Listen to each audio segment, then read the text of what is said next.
Hello everyone, I am Keira and Hernandez. Today I am going to make a compost.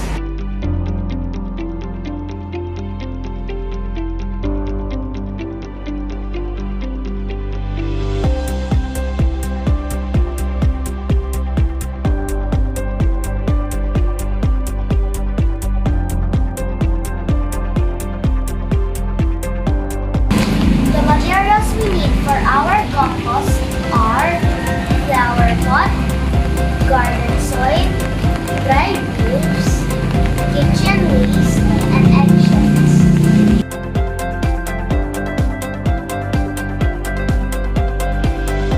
First, we need to have a pot that has a drainage hole.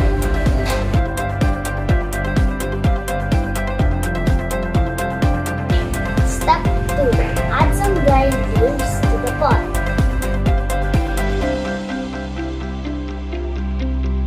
Step 3. Add garden soil.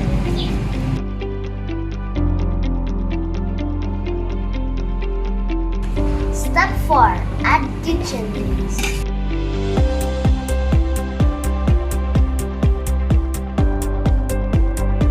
Step 5.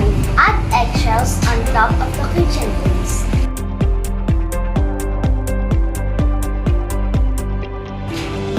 Step 6. Add dry leaves again.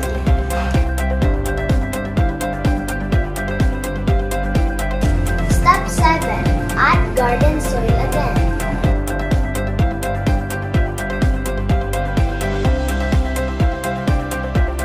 Step 8. Sprinkle it with water.